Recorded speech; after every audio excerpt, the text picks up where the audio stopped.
You touched on the social aspect of getting back out there. What would be some of the side effects of prolonged social isolation for these young kids?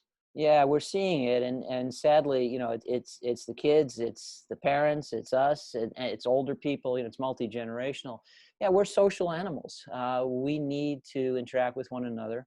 So, frankly, just the opportunity to get together with peers is extremely important to kids, to their mental health, to their self-esteem, to their sense of security in the world. I mean, this kind of disruption, which walls people off from the world, is it's very disquieting.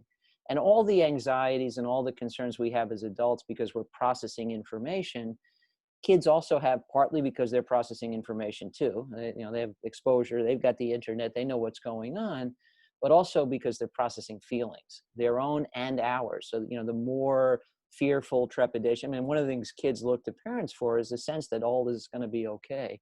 So anxiety, depression, definitely risk, loneliness, feelings of alienation, kids who are prone to mental health issues to begin with, all potentially compounded by this situation. And we've seen a lot of these harms. So epidemiologically, there's been a set of harms from viral exposure, but the thing that I advocated at the start, total harm minimization, said, look, we know that getting infected with this can hurt you, but being locked in your home and shutting everything down can hurt you in a whole different set of ways. Any way somebody gets hurt is bad. Any way we prevent someone getting hurt is good. So, you sort of compare what's the risk of not letting kids go outside and play, not letting kids interact with other kids versus the risk of them playing baseball and getting COVID. I think the risk of them getting COVID from playing baseball is extremely low. And the risk of, a whole additional set of months, the summer months, the baseball months, without this kind of interaction, I think the likelihood of that harming kids is potentially greater. Things are complicated by the kind of harm, right? I mean, if even one kid gets a severe bout of COVID, it's a terrible tragedy, no question about it.